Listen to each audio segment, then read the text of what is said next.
Queridos, vamos abrir as Escrituras. Eu vou deixar meus agradecimentos para o fim. Vamos abrir a palavra do Senhor no Evangelho segundo escreveu João, no capítulo de número 3. Nós iremos fazer a leitura do verso de número 22 até o verso de número 36.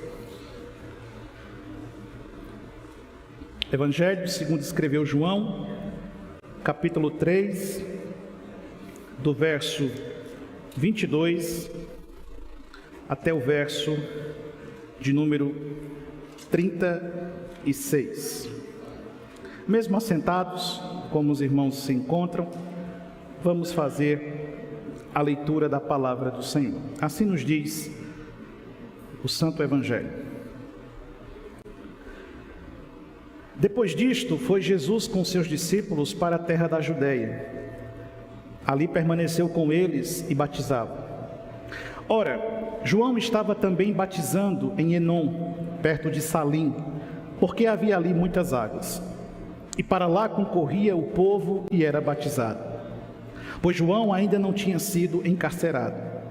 Ora, entre os discípulos de João e um judeu, suscitou-se uma contenda com respeito à purificação.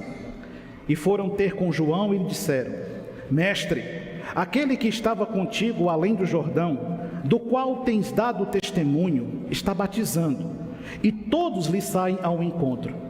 Respondeu João: O homem não pode receber coisa alguma, se do céu não lhe for dada. Vós mesmos sois testemunhas de que vos disse: Eu não sou o Cristo, mas fui enviado como seu precursor. O que tem a noiva é o noivo. O amigo do noivo, que está presente e o ouve, muito se regozija por causa da voz do noivo, pois esta alegria já se cumpriu em mim. Convém que ele cresça e que eu diminua. Quem vem das alturas certamente está acima de todos. Quem vem da terra é terreno e fala da terra. Quem veio do céu está acima de todos e testifica o que tem visto e ouvido. Contudo, ninguém aceita o seu testemunho. Quem, todavia, lhe aceita o testemunho, por sua vez certifica que Deus é verdadeiro, pois o enviado de Deus fala as palavras dele, porque Deus não dá o Espírito por medida. O Pai ama o Filho, e todas as coisas tem confiado em suas mãos. Por isso, quem crê no Filho tem a vida eterna. O que, todavia, se mantém rebelde contra o Filho, não verá a vida, mas sobre ele permanece a ira de Deus. Que o Senhor nos abençoe com a sua bendita palavra. Vamos orar? Feche seus olhos, curve sua fronte. Vamos buscar a iluminação do Espírito Santo. Querido Deus,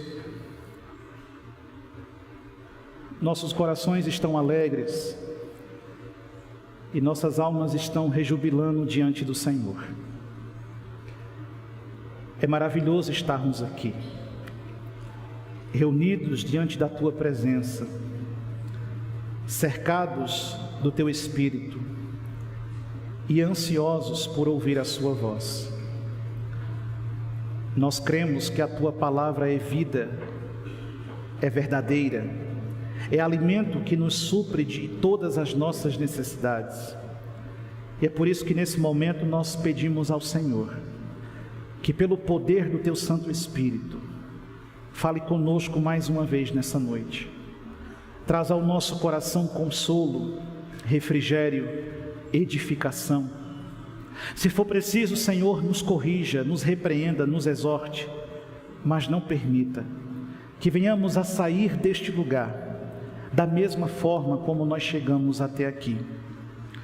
Se entre nós ou a nos acompanhar à distância houver alguém, Senhor, que ainda não conhece a Teu Filho como o único e suficiente Salvador de sua vida, que nesta noite cadeias possam ser rompidas e pecadores libertos do domínio da morte, para o louvor e a glória do Teu santo nome.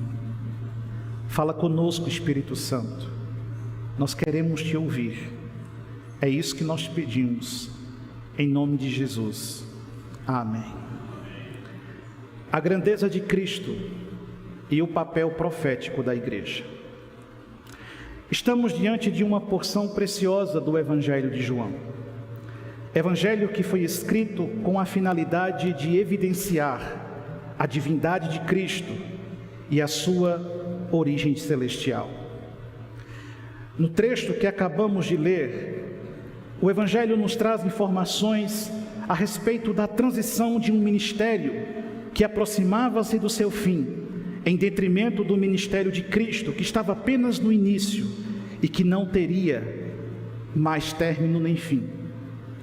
Essas informações estão logo após o mesmo Evangelho nos mostrar a missão do Filho do Homem, como também o diálogo que Cristo estabelece com uma figura muito conhecida e proeminente em Israel, o mestre do templo, chamado Nicodemos.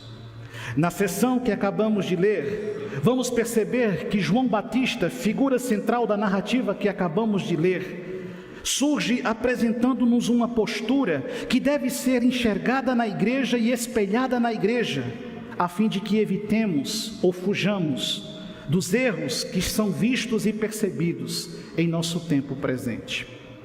O trecho desse texto quer nos mostrar a grandeza de Cristo e o papel profético da igreja. Cristo por si só já surge como figura central e sustentáculo maior dessa narrativa. E João, como uma criatura precursora, apresenta-nos o papel da igreja com uma missão clara nesse mundo na qual Deus a estabeleceu até o dia glorioso de sua volta. E por quais razões eu me lancei sobre esse texto a fim de examiná-lo nessa noite com você? Estamos começando o nosso ano. Após um período de descanso, de férias, de descanso e refrigério, a maioria de nós regressando desse período para de fato nos lançarmos aos nossos deveres e às nossas obrigações e continuarmos vivendo a nossa vida como igreja.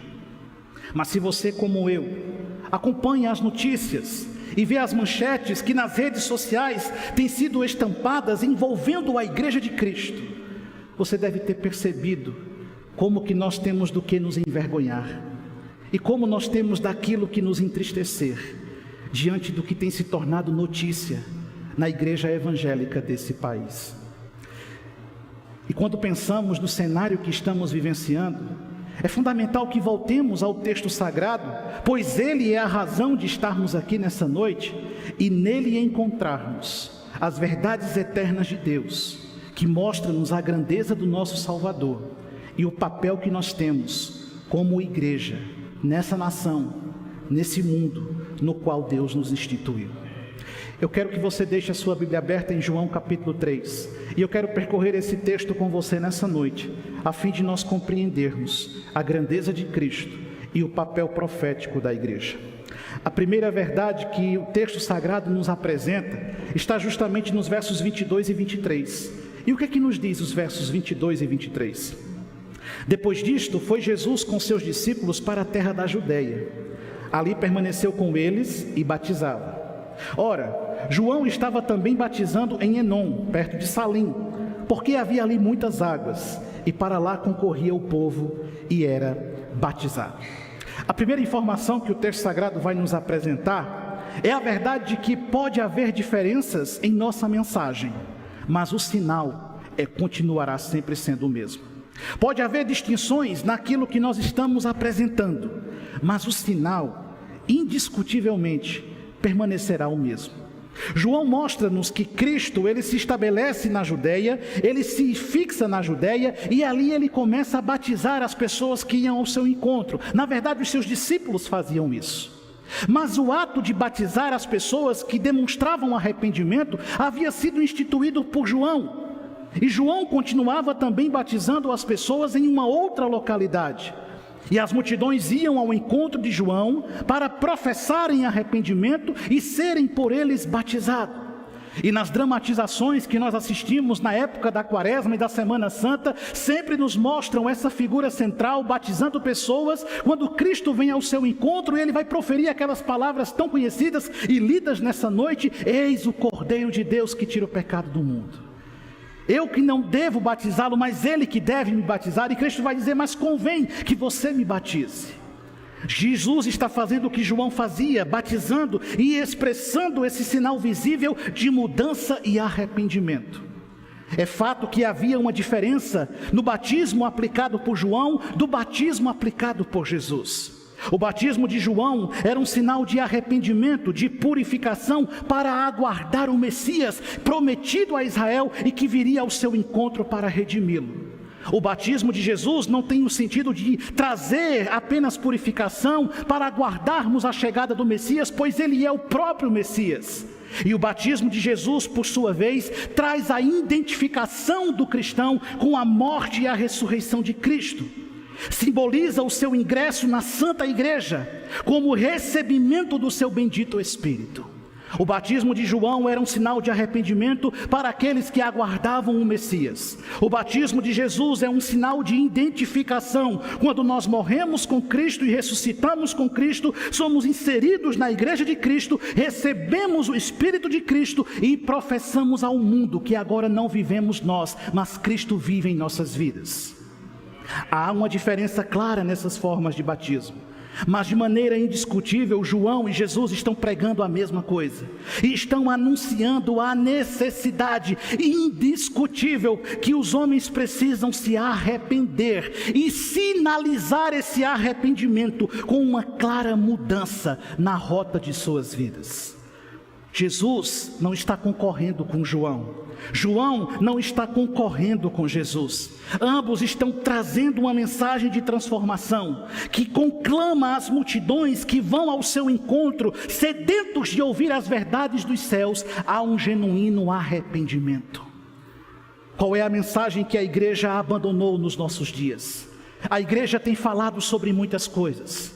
A igreja tem discutido muitos assuntos, a igreja tem se enredado com muitos temas, mas a igreja não tem mais falado sobre arrependimento, mas a igreja não tem mais anunciado a necessidade de transformação, a igreja não tem mais conclamado as multidões a analisarem o próprio coração e perceberem a necessidade de mudarem a forma de viver as suas vidas. A igreja tem falado daquilo que agrada ao coração humano. A igreja tem assumido um discurso cada vez mais antropocêntrico, laico e destituído de pureza e santidade. A igreja tem ofertado às massas aquilo que lhes é atrativo, mas tem esquecido que os homens estão mortos nos seus delitos e pecados e sucumbem decrépitos distante de Deus. A igreja tem transformado o evangelho numa mercadoria, oferecido ele a troco de valores específicos daqueles que são capazes de pagar. A igreja tem se afastado dessa mensagem transformadora e redentora que foi pregada por João e foi também proclamada por Jesus Cristo, a necessidade de arrependimento. E isso tem nos feito viver um cristianismo de presunção. Um cristianismo de indivíduos que se presumiram cristãos e passaram por ritos cristãos e se dizem cristãos, inseridos na igreja cristã, mas não têm vivido segundo os princípios de Cristo. E isso tem nos feito perder a nossa essência. E isso tem nos feito baixar a guarda de nossa moralidade. E isso tem nos feito dialogar com aquilo que é reprovável aos olhos de Deus e admitir como filosofia de nossas vidas coisas que o Senhor rejeita integralmente na sua palavra. E isso tem nos feito ser apenas militantes do mundo e tem nos roubado o privilégio de sermos proclamadores do Evangelho. A primeira coisa que o texto sagrado me mostra é que Jesus está batizando, João também está batizando. A mensagem podia ser distinta, mas o sinal era o mesmo. Mas não somente isso. Veja o que acontece no versículo 24. João insere uma informação que é importante, pois João ainda não tinha sido encarcerado. Essa informação não foi colocada aqui de forma aleatória. Não, nada na escritura é aleatório. Há um sentido e uma razão para tudo. Por que João faz questão de frisar isso? João, escrevendo, não o João Batista, mas o João Evangelista, ele diz, olha, João Batista ainda não havia sido encarcerado. E por que isso é importante? Porque isso nos faz entender que o ministério de Jesus Cristo estava no seu início. Jesus estava começando o seu ministério. Era recente o início da sua proclamação. João ainda não havia sido preso e não tinha sido decapitado, que ele seria por Herodes, porque você se lembra que João pregava arrependimento. E a mensagem de arrependimento provocava desconforto nas cortes de Jerusalém. E por que gerava desconforto nas cortes de Jerusalém? Porque Herodes estava casado com a sua... Com quem ele estava casado? Com a sua cunhada. E não era a sua esposa. E João o repreendia por causa disso publicamente. E a sua esposa fica indignada com a ousadia daquele profeta. E num ato macabro, numa dramatização terrível, ela coloca sua filha para dançar sensualmente diante da corte. E aquilo impressiona os olhos do monarca e ele diz: o que você pedir eu vou te dar. Que palavras perigosas, com efeitos devastadores. E aquela mulher pede a cabeça de João Batista. E isso lhe é dado. O profeta pregava arrependimento. E a mensagem de arrependimento sempre foi indigesta no mundo em que nós vivemos. Mas por que isso é importante saber que João não estava preso? Porque aqui nós temos a compreensão de que Cristo estava no início do seu ministério. João já tinha percorrido algum caminho. João já havia proclamado a sua mensagem há algum tempo. João já tinha angariado muitos seguidores. E Jesus está apenas começando. Está no início da sua obra. E por que isso é importante? Pelo que vai acontecer mais à frente. Olha o que nos diz o texto bíblico. Logo em seguida, a Escritura nos diz, verso 25. Ora, entre os discípulos de João e um judeu suscitou-se uma contenda com respeito à purificação. E foram ter com João e disseram: Mestre, aquele que estava contigo além do Jordão, do qual tens dado testemunho, está batizando, e todos lhe saem ao encontro. O que começou a acontecer? Primeiro começam a haver disputas internas e depois disputas externas. O texto nos diz nos versos 25 que um judeu surge e começa a contender com os discípulos de João por conta do rito da purificação. E por que eles estão brigando por causa da purificação? Porque o batismo de João também simbolizava o quê? Purificação. Ele derramava água nas pessoas. E os judeus tinham uma forma de fazer isso. E João fazia de uma forma completamente diferente. E aliás, que figura excêntrica era João. João não era como os pregadores da nossa contemporaneidade. Ele não usava um terno bacana, ele não usava uma gola clerical, ele não usava uma gravata. Não, ele se vestia com peles. Sua aparência, tenho certeza que não devia ser das melhores. Vivia no deserto e a sua dieta era extremamente, interessantemente estranha. João comia gafanhotos com mel, imagina você. Mas tem gente que come tanajura, o que é comer um gafanhoto, não é verdade? João é uma pessoa esquisita, estranha. E os discípulos de João estão brigando com o judeu por conta da purificação. Nós temos um conflito externo. Esses mesmos discípulos vão até João para falar dessa confusão e agora suscitam um sentimento perigoso. Eles começam a dizer: olha, sabe aquele de quem você fala? Aquela pessoa de quem você fala, aquele outro mestre, ele também está batizando. E as pessoas estão indo ao encontro dele. Você percebe que nos discípulos de João começa a nascer uma preocupação? Eles estão preocupados com o quê? Com a concorrência. Eles estão agora vendo Jesus como um concorrente. O ministério de Cristo, que estava apenas no começo, agora está atraindo as pessoas. E as multidões que outrora iam ouvir a mensagem de João, agora estão indo ouvir a mensagem de quem? De Jesus. E o que é que Jesus faz? Ele também os batiza. E esses discípulos agora começam a fomentar no seu coração algum tipo de ciúmes, de vaidade ferida, e um sentimento de disputa começa a surgir no ar dessas palavras. Qual o grande problema que o texto está denunciando para nós? Se esse tipo de sentimento era presente nos dias de Cristo e de João Batista, você realmente acha que ele se exauriu da história e não é mais encontrado na igreja dos nossos dias? Infelizmente não é assim. Se havia ciúmes nos discípulos de João em relação a Cristo, quanto ciúme muitas vezes existe nas igrejas de nossa época. Quantas disputas ocorrem nos diversos ministérios de nosso tempo. Quantas vezes nós vemos líderes tratando tratando o reino de Deus exatamente sob essa perspectiva canhota que enchia o coração dos discípulos de João, tratando o reino como uma disputa de quem cresce mais, de quem conquista mais, de quem atrai mais, de quem impressiona mais, de quem avança mais, de quem tem mais seguidores. E como que isso é terrível para o Evangelho. E como que isso é devastador para o cristianismo. Não tem a ver com a pluralidade de dons e a pluralidade da igreja de Cristo, como o próprio Cristo estabeleceu, mas tem a ver com um sentimento divisionista e terrivelmente destruidor que tem intoxicado o Evangelho da nossa nação. Nós não estamos mais preocupados em cooperar com o avanço do reino, nós estamos preocupados em alcançar o mais local distante da nossa bandeira denominacional. Nós não estamos mais preocupados em que a mensagem do Evangelho seja pregada aos homens. Nós estamos preocupados apenas em que a nossa visão seja estabelecida e colocada como a verdade absoluta de todas as coisas. E isso é terrível para o Evangelho. E isso é terrível para a fé cristã. No coração dos discípulos de João está crescendo um sentimento perigoso. Um sentimento que traz a divisão das igrejas. Um sentimento que traz a disputa desleal dos ministérios. Um sentimento que serve como base para que coisas terrivelmente sórdidas surjam no meio da igreja. E aí nós começamos a ver coisas estranhas que vão ocupando as mídias.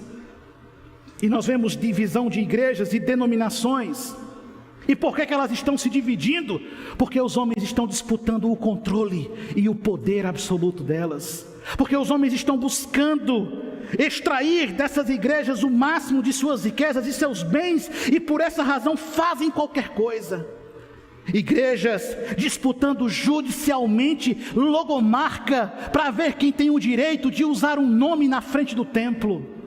Igrejas que têm pastores interrompendo os seus cultos simplesmente porque não aceitam que aquela congregação já não os reconheça como legítimo pastor. Então eles trancam as portas do templo e não permitem que o rebanho se reúna para adorar a Deus.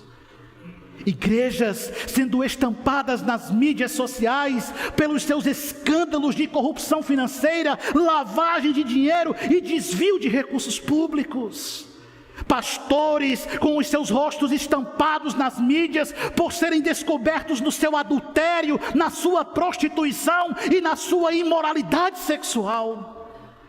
Igrejas em que o pastor fundador está sendo velado no templo e a viúva está sendo coagida nos bastidores para assinar a transferência do controle do patrimônio daquela instituição. E essas coisas vão tomando os meios de comunicação, e essas coisas vão se impregnando nos meios de discussão, e o resultado disso é que nós temos taxas elevadíssimas de indivíduos que se declaram desigrejados. E por que isso está acontecendo? Porque nós deixamos que sentimentos de disputa cresçam dentro dos nossos corações. Eu não quero ser o maior pastor. Eu não quero ser o melhor pastor. Eu não quero ter a melhor igreja, a maior igreja. Não! Eu quero conduzir um rebanho que possa viver em santidade. Eu quero conduzir uma igreja que tenha temor do Senhor. E a única coisa que eu espero de reconhecimento é no dia que eu cruzar os portões da Jerusalém eterna, eu possa ouvir do meu mestre: tu fez um bom trabalho, entra no teu gozo, tu cuidou das ovelhas que eu te entreguei. Não interessa o que os homens estão buscando. Não adiantará nada brigarmos, discutirmos, nos degladiarmos, lutando na terra e nos esquecendo que Deus não nos colocou aqui para competir, mas para somar uns com os outros. Entende isso? Compreende isso? Eu quero apoiar a Missão Batista, que está lá entranhada nas tribos do Amazonas, pregando o Evangelho, mesmo que o batismo deles seja diferente do meu. Eu quero abençoar a igreja presbiteriana, que está lá em Londres, pregando a Escritura, mesmo que eu não pense como eles pensam em relação ao batismo e à soteriologia de sua igreja. Eu quero abençoar o reino de Deus, aonde a verdadeira mensagem esteja sendo pregada, mesmo que não seja sob a bandeira congregacional. Eu não estou competindo com ninguém. Eu estou servindo ao reino de Deus. Amém, igreja? Isso que deve encher nossos corações. Porque é muito tentador nós sucumbirmos ao pecado dos discípulos de João. Quando olhamos e vemos a igreja do nosso vizinho crescendo mais do que a nossa, quando vemos ministérios avançando mais do que o nosso, mas vamos reduzir esse funil, vamos afunilar essa perspectiva. Quando eu vejo que aparece na igreja um pregador melhor do que eu, quando eu vejo que aparece na igreja um cantor melhor do que eu, imagina você, eu competi com uma voz de ouro de Josinaldo, eu quase que era arrebatado ao terceiro céu ele cantando aqui. Quando aparece na igreja alguém que é mais proativo do que eu, e eu sou inibido, e eu começo a deixar que no meu coração cresça sentimentos perniciosos, de ciúmes, mas o pastor só dá oportunidade para ele, e não dá mais oportunidade para mim, mas o pastor só agora anda com ele, e não anda comigo, mas agora só ele tem espaço, e eu não tenho mais. Quando esses sentimentos começam a crescer, as sementes da destruição estão sendo plantadas pelo diabo. E é isso que está acontecendo no coração dos discípulos de João. É tão triste nós vermos o que nós vemos na internet. Pessoas que vão para a internet atacar umas às outras. Pastores que vão falar mal uns dos outros. Instituições que vão... Eu estou falando de igrejas bíblicas. Eu já disse uma vez, eu não participo de debate. Não perco meu tempo debatendo nada com ninguém. Eu não me interesso se você é arminiano, se você é calvinista. Eu quero saber se você é crente. Alguém já disse que os dois ladrões, um era calvino e outro era armínio. Mas eu tenho certeza, se essa tese for verdadeira, o bom ladrão era calvino, pode confiar. E a gente fica brigando por essas bobagens. É pré-tribulacionismo, é amilenismo, eu quero lá saber, eu quero saber que eu quero ir para o céu. E se a coisa ficar preta aqui embaixo, problema de quem fica, eu quero estar lá em cima. E a gente fica brigando por coisas inúteis. Veja, eu não estou falando de não termos uma identidade, nós a temos, mas a nossa identidade não é maior que o reino glorioso de Deus. Estamos inseridos nesse reino, e os discípulos de João estão deixando que sentimentos perniciosos cresçam no seu coração. Por que nós devemos nos preocupar quando outros ministérios crescem? Nós não somos inimigos de ninguém, nós somos parte de um único reino, o reino do nosso Senhor. Ah, mas a igreja está crescendo, bendito seja Deus. Ah, mas a missão X está avançando, glorificado seja o Senhor. Nós não devemos deixar que sentimentos perniciosos cresçam no nosso coração. Por quê? João vai responder os seus discípulos. E o que ele diz? Olha o versículo 27. Respondeu João, ouviu essa conversa? Esses conselheiros que chegam, olha João, tem cuidado, porque o camarada começou agora e todo mundo já está indo para lá, viu? Está indo para lá, ele é um perigo mortal. O povo de João ainda é modesto. Nos nossos dias tem gente que é pior ainda, sabe? Não vá lá para a igreja do canal não, porque eles são pentecostais. E o pastor sacode o paletó e sai derrubando o povo. Você acredita que já disseram isso? Aí tem outro que diz, não vá para lá não, que lá é frio demais. Lá ninguém dá nem glória a Deus. Diga glória a Deus. Pronto, já está desfeita a sua mentira. Não vá para lá não, que o Espírito Santo é amarrado. Veja, eu tenho o poder de amarrar o Espírito Santo. Eu sou o cara. Eu tenho mais poder que o Espírito Santo. Eu tenho. Já disseram isso aí, que a gente amarra o Espírito Santo. Não vai para não, que eles não creem não, nos dons não. Quem é que não crê? Se eu não cresce nos dons, eu não era crente. Vai para lá não, que o culto parece uma missa, e o pastor ainda se veste feito um padre. Você acredita que um dia desse, passaram mais de 2 horas moendo com uma pessoa, por causa da minha gola? Ainda disse, disseram que eu estava no modismo imitando os padres. Repara um negócio desse. O padre é que queria ser bonito igual a mim, rapaz. Sabe nem a história da gola, já está falando bobagem. Quantas coisas eles dizem, quantas histórias eles inventam, quantas narrativas eles criam, preocupados porque o reino de Deus está crescendo. É besteira fazer isso. E por que é besteira? Veja o versículo 27. João responde: o homem não pode receber coisa alguma se do céu não lhe for. O que faz uma igreja crescer? O que faz aquela igreja crescer é o cafezinho. Vamos copiar o café. Pode copiar. O sabor do nosso é diferente. Por quê? Porque ele tem sabor de mel. Vou até beber água.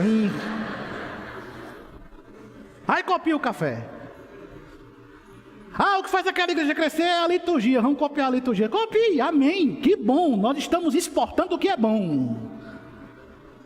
Mas o que é que João está dizendo para os seus discípulos? Olha, o homem não pode receber coisa alguma se do céu não lhe for dado. O que é que faz uma igreja crescer? Não é a instrumentalidade do pastor, não é a habilidade da instituição, não são os recursos estruturais que ela tem. O que faz uma igreja crescer é quando a bênção do Senhor está sobre ela. É isso que João está respondendo para os discípulos. Se não vier do céu, não adianta nada. Não adianta, não é o que a gente faz. O que a gente faz é apenas adornos, mas a essência da obra é feita pelo Espírito Santo. Entende? O sucesso de a igreja, de um ministério, é o favor do Senhor, é a bênção do Senhor. Lá em Atos dos Apóstolos, no capítulo 5, do verso 38 até o verso 39, diz o seguinte: agora vos digo, dai de mão a estes homens, deixai-os, porque se este conselho ou esta obra vem de homens, perecerá. Mas se é de Deus, não podereis destruí-los, para que não sejais porventura achados lutando contra Deus. E concordaram com ele. Lembra do contexto? As pessoas estão preocupadas com o início da igreja e a pregação do evangelho. E aí um erudito de Israel é convidado a emitir um parecer sobre aquela iminente ameaça que era a nascente igreja. E com suas sábias palavras, acredito eu, iluminado pelo Espírito Santo, ele vai dizer o seguinte: deixa esse povo em paz, porque se essa obra vem de homens, ela vai acabar. Se essa obra for de homens, ela vai acabar. Se essa obra for de homens, essas portas se fecharão. Mas se essa obra é de Deus, e eu creio que ela é, passará tudo que tiver de passar, e essas portas ficarão abertas, porque ninguém detém, é obra santa. E não tem estresse, não tem aperreio, não tem agonia, não tem perturbação. E eles concordaram com ele. E não adianta lutar contra Deus. O sucesso de um ministério é o favor do Senhor e a bênção do Senhor. Mas vamos avançar no texto. Verso 28. João continua argumentando com os seus discípulos preocupados. Aí ele diz: vós mesmos sois testemunhas de que vos disse, eu não sou o Cristo, mas fui enviado como seu precursor. João diz o seguinte: vocês estão preocupados, mas estão perdendo seu tempo, porque eu deixei claro para vocês, eu não sou o Cristo, eu sou apenas a voz que clama no deserto, cumprindo o chamado de Deus para endireitar o caminho do Senhor. Eu não sou o Cristo, eu não sou a mensagem central. O meu ministério é passageiro e transitório, o dele é eterno e jamais terá fim. Nós temos visto no livro de Hebreus a superioridade de Cristo. E no que a igreja dos nossos dias tem fracassado? Porque muitas vezes ela omite Cristo e ela apresenta o homem. E o homem surge mais do que Cristo. E o pastor é a figura central do culto. E os grupos de música são a figura central do culto. E as pessoas são a figura central do culto. E aonde está Cristo? Ele está lá do lado de fora. Mas João diz: eu não sou o Cristo, eu não sou Jesus, eu sou apenas o seu precursor, eu sou apenas aquele que prega. Aí no verso 29 ele fala: o que tem a noiva é o noivo. A noiva pertence ao noivo. E quem eu sou nessa história? Eu sou apenas amigo do noivo. Eu não sou o dono da igreja, eu sou amigo do dono. Eu não sou o noivo da noiva, eu sou amigo do noivo. Eu não sou o Senhor da igreja, o Senhor da igreja se chama Jesus Cristo. Qual é o problema? É que em muitas igrejas, Jesus Cristo há muito tempo já não existe governo algum. Jesus não governa muitos lugares. Jesus não governa mais muitos apriscos. E os homens usurparam esse lugar e têm governado a igreja como quem administra as suas empresas e os seus empreendimentos. E têm governado a sua igreja como se delas fossem os donos inquestionáveis e absolutos. Se Lutero pudesse voltar hoje, ele perceberia que sua reforma não destituiu apenas um papa, mas criou muitos papas em nosso contexto atual. E aí coisas estranhas são ditas, tipo, não toque no ungido de Deus. Porque se você tocar no ungido de Deus, você vai se dar mal, você vai ser amaldiçoado. Se você falar mal do pastor, a sua língua vai pegar fogo. Se fosse assim, meu filho, era tanto crente com a boca queimada. Não é assim? Ainda bem que aqui não tem isso, amém? A hipocrisia é pecado, viu? Entende? Eu não sou o Senhor dessa igreja. O Senhor dessa igreja se chama Jesus Cristo. E tem que ser assim. Aí João está dizendo, eu nunca disse para vocês que eu era o Cristo. Eu sou apenas um amigo do noivo. Mas por que ele usa a figura do amigo do noivo? Ela é fundamental. Na cultura hebraica, o amigo do noivo era aquela figura mais aproximada, mais chegada. E o amigo do noivo tinha um papel. Os casamentos judeus, eles duravam semanas. É diferente dos nossos dias. O amigo do noivo tinha a finalidade de proteger a noiva e garantir que a noiva chegasse em segurança até o momento de se encontrar com o noivo. Aí João diz, olha, eu estou satisfeito em ser o amigo do noivo. E quando eu ouço a voz do noivo, eu fico extremamente regozijado. Aí ele diz, pois esta alegria já se cumpriu em mim. E por que essa alegria já se cumpriu em mim? Porque o meu papel é levar a noiva até o encontro do noivo. Qual é o papel dos líderes da igreja? Não é ocupar o lugar do noivo, mas é garantir que a noiva intacta e santa possa chegar ao encontro do noivo. Você não é o noivo, e você não é a pessoa mais importante da igreja, e você não é a figura indispensável da igreja. Sem você a igreja anda, sem você a igreja avança, sem o pastor Luiz a igreja continua, sem o seu canto, sem a sua pregação, sem o seu instrumento, sem a sua presença, a igreja anda do mesmo jeito, porque ela pertence a Cristo, somente a Cristo. E aí João vai dizer o seguinte, olha, convém que ele cresça e que eu diminua. Mas essa tônica, ela foi esquecida da maior parte dos ministérios de nossa época. Essa aqui é a dura e terrível verdade. E quanto mais eu vejo os caminhos e os rumos que o cristianismo tem tomado nessa nação, mais eu me convenço de que de fato ninguém quer diminuir para Cristo crescer. A cada instante que passa, o secularismo tem se infiltrado de forma mais violenta no seio da igreja. A cada segundo que se passa, o antropocentrismo e toda a sua perniciosa ideia tem dominado a mentalidade dos pastores e dos líderes cristãos de uma forma geral. E isso tem trazido imensos males para a igreja. Coisas do tipo, nós agora vamos ter uma área VIP. Nós vamos ter uma área VIP dentro do templo. Porque se você for uma pessoa muito conhecida, se você for uma pessoa muito famosa, se você for um político muito conhecido, um empresário muito conhecido, um cantor muito famoso, e você vier cultuar na nossa igreja, você vai ter um local somente para você. E ninguém vai te abordar, ninguém vai te incomodar, o banheiro fica mais perto para você, tem um diácono só para você. Somente para levar um copinho d'água para você. Aí a Bíblia diz, na boca de Pedro, para com Deus não há acepção de pessoas.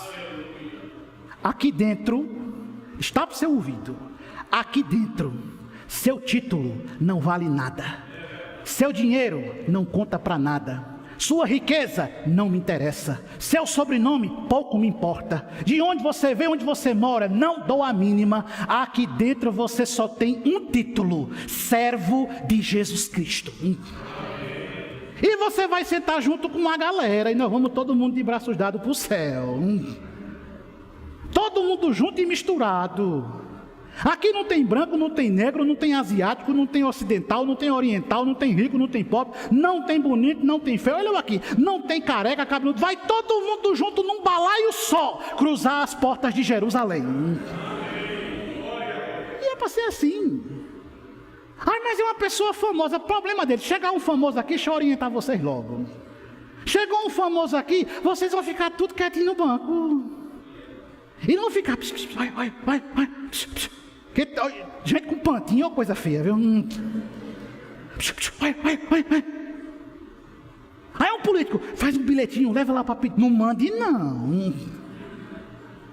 Porque se eu pegar você mandando um bilhetinho para ele, eu vou escrever um bilhete para você, e o meu é desaforado. Não. Chegou alguém famoso, pode chegar aqui o prefeito, seja que for. Chegou, vai sentar junto com a galera. E não vai haver tratamento VIP para ninguém.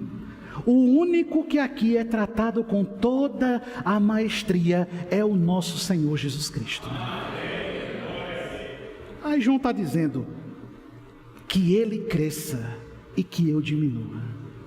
O ministério abençoado não é aquele em que a cara do pastor é vista em tudo que é canto. Um ministério abençoado é um pastor que não aparece, mas Jesus Cristo é visto em todas as áreas da sua vida. Entende? Mas vamos seguir. Verso 31 até o 33. Quem vem das alturas certamente está acima de todos. João continua falando. Quem vem da terra é terreno, e fala da terra. Quem veio do céu está acima de todos, e testifica o que tem visto e ouvido. Contudo, ninguém aceita o seu testemunho. Quem todavia lhe aceita o testemunho, por sua vez certifica que Deus é verdadeiro. O que é que João está dizendo? Jesus é superior a tudo, e essa deve ser a voz profética da igreja. A igreja não deve estar engajada em falar mais de si mesma do que do Senhor. Mas muitas vezes nós falamos mais de nós mesmos do que do Senhor. E muitas vezes nós transformamos a mensagem do Evangelho em uma promoção de visibilidade daquilo que nós temos e daquilo que nós somos. E não falamos do Senhor. Eu me lembro que uma certa feita, uma senhora chegou a esta igreja, veio assistir um culto conosco, e quando terminou o culto, fomos conversar, e ela admirando a beleza do templo, nem estava desse jeito ainda, e olhando para a torre, ela disse: pastor, o que é que esta igreja tem para as crianças? Eu disse: tem um ministério infantil. E o que é que esse ministério infantil faz? Eu disse: prega o evangelho. Só isso? Vai ficando para a cara dela assim. Você queria mais o quê? Que eu colocasse uma Rapunzel na torre com o cabelo descendo? Mas só isso? E se você quer mais o quê? Não, mas não tem um negócio? Não, o quê? Não, mas tem que ter mais o quê? Eu não estou menosprezando uma estrutura bacana. Tem que ter. E nós vamos ter em nome de Jesus. Mas não adianta ter a mega estrutura se não tiver o Evangelho. Mas muitas vezes a gente fala do que nós temos, do que nós somos, do que podemos, do que fazemos e de tudo que temos como instituição, mas não falamos de Cristo. Mas entenda uma coisa: é a mensagem de Cristo que restaura a tua família, é a mensagem de Cristo que transforma o teu lar. É a mensagem de Cristo que muda teus filhos. É a mensagem de Cristo que renova a tua vida. Somente Cristo. João está dizendo que Cristo é superior a tudo. E a verdadeira igreja não omite a grandeza de Cristo em detrimento do seu portfólio. Mas não apenas isso, verso 34 e 35, caminhando para o fim. Pois o enviado de Deus fala as palavras dele, Porque Deus não dá do Espírito por medida. O Pai ama ao Filho e todas as coisas tem confiado às suas mãos. João está mostrando aos seus discípulos que Jesus é o único que tem domínio e soberania sobre todas as coisas. Apenas Cristo. E somente Cristo. E a Reforma gritou para o mundo medieval ouvir: solos Cristo. Apenas Cristo. E nada mais além de Cristo. Não precisamos das coisas dos homens, não necessitamos dos artifícios da religião, não necessitamos das obras humanas, apenas Cristo. Cristo é suficiente para satisfazer as necessidades do meu ser. Cristo é suficiente para suprir as necessidades da minha alma. Cristo é suficiente para mudar a minha história. Cristo é suficiente para garantir que eu entre no reino dos céus. Cristo e somente Cristo é suficiente para que eu tenha salvação. Apenas Cristo, porque tudo foi confiado às suas mãos. E aí no verso 36, João diz: por isso, quem crê no Filho tem a vida eterna. O que todavia se mantém rebelde contra o Filho não verá a vida, mas sobre ele permanece a ira de Deus. Não é quem crê em João Batista, não é quem crê no pastor Luiz, não é quem crê em A, B, C, D, seja quem for, é aquele que crê em Cristo. Aquele que crê em Cristo tem a vida eterna, mas aquele que rejeita Cristo não verá a vida, mas sobre ele permanece a ira de Deus. O que a igreja precisa pregar? A igreja precisa voltar a pregar sobre arrependimento. A igreja precisa voltar a pregar contra os pecados que têm assolado os homens. A igreja precisa voltar a pregar sobre a necessidade de abandonarmos a nossa transgressão para vivermos uma verdadeira vida com Deus. Não basta fazermos parte de uma instituição. Não basta frequentarmos uma reunião semanal. Não basta cumprirmos dia a dia ritualísticas cristãs. É preciso que em nosso coração haja um verdadeiro arrependimento. Haja uma mudança profunda, genuína e tangível. É preciso que paremos de seguir os homens e voltemos a seguir apenas Cristo.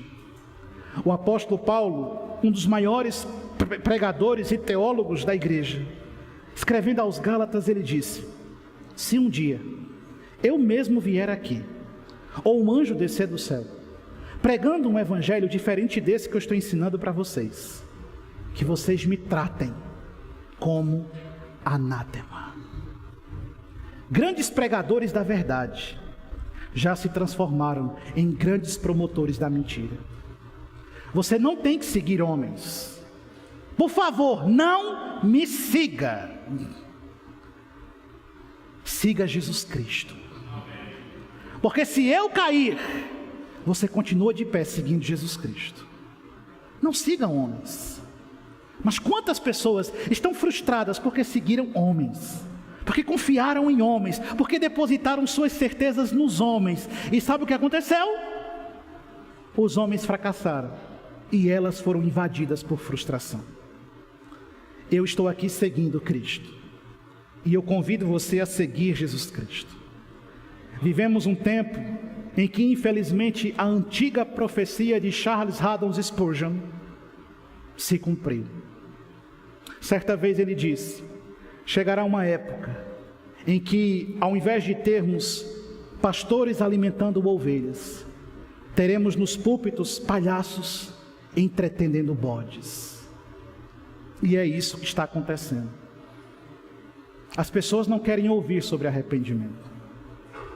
As pessoas querem ouvir que Deus vai abençoá-las, independente da vida que elas levam. Você quer ouvir que Deus vai te dar vitória.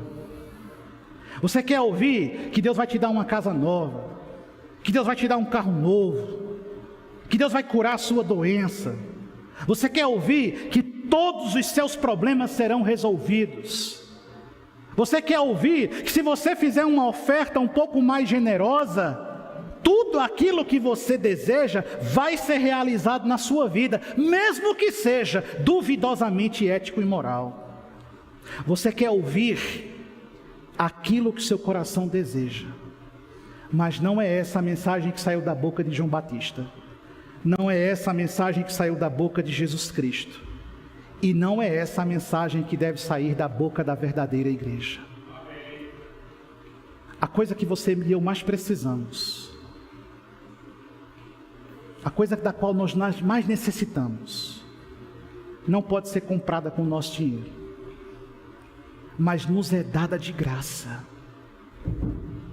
É a nossa redenção, a nossa salvação e o perdão dos nossos pecados. Se você não se arrepender dos seus pecados, com toda a riqueza que você tem, você irá para o inferno e ninguém poderá tirar você de lá. Se você não se arrepender dos seus pecados, com todo o sobrenome famoso que você tem, você irá para o inferno e ninguém dará a mínima do sobrenome que você carregará consigo. Você precisa abandonar o seu pecado. Você precisa destruir os ídolos do seu coração. Você precisa esbaratar de uma vez por todas seus sentimentos perniciosos. Você precisa se lançar aos pés de Jesus Cristo e, humilhado diante dele, buscar a remissão da sua culpa. E a boa notícia é que há um coração quebrantado e contrito, Deus jamais desprezará. Eu não posso prometer a você a solução mágica de todas as coisas. Eu queria ter o poder de curar a tua doença. Se eu pudesse, eu te curava. Eu queria ter o poder de resolver todos os teus problemas. Se eu pudesse, eu resolvia. Eu queria ter o poder de transformar a sua história e fazer você viver no país das maravilhas, percorrendo os caminhos atrás do coelho branco, mas eu não posso. Mas a única coisa que eu posso te dizer é que, ainda que seus pecados sejam mais vermelhos que a escarlate, o sangue de Jesus Cristo te deixa mais alvo do que a neve, se você entregar sua vida nas mãos do Salvador. Isso não tem a ver com religião, isso tem a ver com o evangelho gracioso de Cristo. A igreja precisa se arrepender dos seus pecados.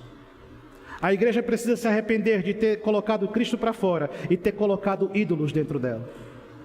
A igreja precisa se arrepender de ter abandonado esse livro, esse santo, inaudito e inerrante livro, para satisfazer o anseio dos homens com filosofias mundanas e baratas. A igreja precisa se arrepender de ter abandonado o evangelho para dar ouvido a discursos mundanos que têm destruído a família e pervertido a nossa compreensão sobre aquilo que é óbvio. A igreja precisa se arrepender da rota que tem trilhado e voltar a ser profeta das nações, proclamando o ano aceitável do Senhor e a necessidade de arrependimento. Dizer ao mundo que sem santidade ninguém verá o Senhor. Eu preciso me arrepender, você precisa se arrepender, e a igreja desse país precisa se arrepender. Abandonarmos o secularismo, o pragmatismo, o sectarismo. Essa semana passada, a Igreja Episcopal Anglicana do Brasil realizou a ordenação do seu primeiro sacerdote homossexual. Recentemente, uma igreja batista no estado de Sergipe passou a admitir o casamento de indivíduos homoafetivos dentro do templo. Há poucos anos, a Igreja Presbiteriana dos Estados Unidos passou a admitir a ordenação de homossexuais. Há pouco tempo, a Igreja Europeia passou a conceber ideias mundanas, secularistas e ateias como princípios orientativos dos seus ministros. E a igreja no Brasil transformou o templo numa boate de paredes escuras, com jogos de luz e efeitos de fumaça. Tirou o púlpito e botou uma cadeira de vidro. Arrancou a pregação cristocêntrica para um discurso de coach, de autoajuda, com um fundo musical, com a finalidade de hipnotizar pessoas. Há pouco tempo, a igreja desse país deixou de pregar o evangelho da salvação para constituir o show da fé. E nós achamos que 60 milhões de indivíduos que se dizem cristãos é símbolo de avivamento? Não! Nunca estivemos vivendo tanta apostasia como nos nossos dias.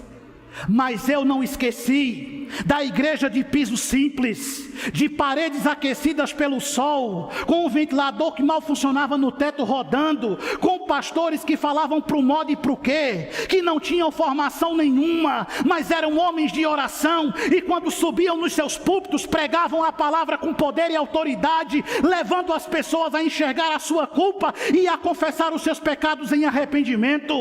Eu não esqueci da igreja que não tinha recursos nem tecnologia, não estava nas redes sociais, nem tampouco nas grandes mídias, mas era uma igreja que tinha poder e autoridade e pregava o evangelho no poder do Espírito Santo. Eu não me esqueci daquela igreja de pessoas simples, humildes, que temiam a Deus e fugiam do pecado. Eu não me esqueci daquela igreja que respeitava os seus líderes como quem zelava por suas almas. Eu não me esqueci daquela mocidade que tinha prazer em estar envolvida com o reino, que fazia questão de estar na igreja, que saía pelas ruas no sábado à tarde com o sol pegando fogo, mas tinha prazer de bater nas portas e proclamar o evangelho. Eu não me esqueci daquelas mulheres simples que tinham sede de estar na igreja orando, com os seus joelhos dobrados, pedindo a Deus pelas suas famílias, intercedendo pelas suas casas, clamando pela vida dos seus filhos. Eu não me esqueci daqueles homens que eram humildes, trabalhadores, honestos, que amavam a Deus e viviam um evangelho puro e simples. Eu não me esqueci da verdadeira igreja, e essa igreja precisa ser reavivada, ser animada e voltar a ser a protagonista da história da evangelização desse país. Nós não precisamos de modismos, nós não precisamos de tecnologias, nós precisamos é do evangelho, porque onde a palavra for lida, pregada com fidelidade, o Espírito Santo soprará com poder. É isso que nós precisamos. E pararmos de nos encantar com as coisas desse mundo medíocre e barato. A gente não precisa de carrinho de pipoca na entrada, não. Quer comer pipoca? Espere para o chazinho depois do culto. A gente bota a pipoca para você comer depois do culto. Aonde que está, irmãos, a igreja profética dos nossos dias? Ela se perdeu. E agora o que nós estamos vendo são as mídias e os popstars escarnecendo do evangelho e zombando da gloriosa mensagem do evangelho. Senhor, como disse o profeta Jeremias, nós dizemos nessa noite: converte-nos a Ti, Senhor, e nós seremos convertidos. Converte-nos a Ti, Senhor, e nós seremos convertidos. E aviva a Tua obra. Nos dá a graça, Espírito Santo, de que a partir desse lugar, um avivamento bíblico possa começar nessa cidade. Que Deus nos abençoe em nome de Jesus. Curve sua fronte. Feche seus olhos. Vamos orar ao Senhor.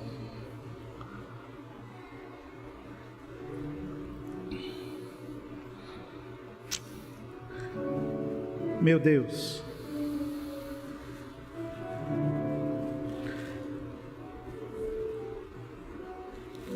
os dias andam muito escuros, Senhor.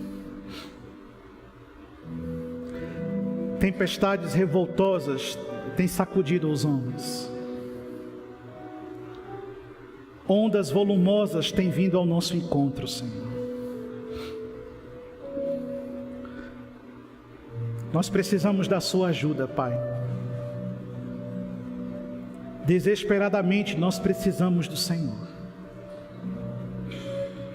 Quantas coisas têm seduzido o coração da tua igreja.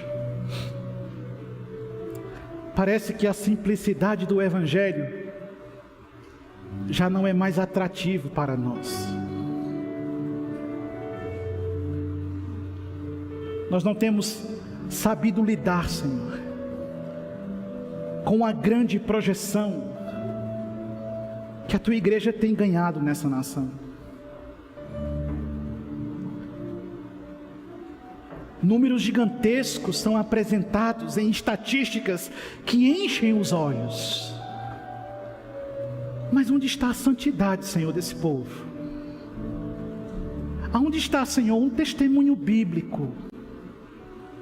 Aonde que está aquelas famílias cristãs, conhecidas e reconhecidas pelos seus vizinhos como gente de bem, gente piedosa, gente fiel? Aonde está, Senhor, o bom nome de cristão? Escândalos e mais escândalos de toda sorte de pecados têm sido estampadas aos olhos desse mundo, trazendo vergonha sobre a tua igreja, Senhor. Pai, tem misericórdia de nós, tem compaixão de nós. Nós somos incapazes de influenciar uma nação como essa, mesmo tendo milhões de pessoas que se dizem cristãs. Nos faz enxergar, Senhor, onde que nós estamos fracassando. Nos faz perceber aonde estamos falhando e nos ajuda a mudar a rota, o caminho, a direção e a voltarmos àquele primeiro amor, Senhor. Aquele amor que enchia nosso coração, aquele amor que inundava nosso espírito e nos impulsionava a fazer a sua obra com esmero e dedicação, Senhor. Aviva, Senhor. Aviva, Espírito Santo. Aviva nossos corações. A partir de nós aqui nesse lugar, Senhor. A partir de nossas vidas. Levanta-nos como instrumentos nas tuas mãos, não para projetarmos a nós mesmos, mas para dizermos ao mundo, dizermos a essa cidade que tu és o caminho, a verdade e a vida, Senhor. Tira de nosso meio, Espírito Santo. Tira de nosso meio todo sentimento divisionista, todo ciúme, toda intriga, toda discórdia, toda desordem que o adversário tenta semear em nosso meio. Bane todas essas coisas de nosso meio, Senhor, e nos faz ser uma igreja que te ama, que te adora, que te serve, que faz a tua obra. Ouve a nossa oração, Jesus. Ouve o nosso clamor, Senhor. Nós vamos nos aproximar da tua mesa. Nós vamos comer deste pão, nós vamos beber deste vinho, símbolo gracioso da salvação que tu nos desse. Perdoa nossos pecados, Senhor. Perdoa nossos pecados. Perdoa nossa culpa. Perdoa nossa transgressão. Perdoa, Senhor. É isso que nós te pedimos, em nome de Jesus. Amém.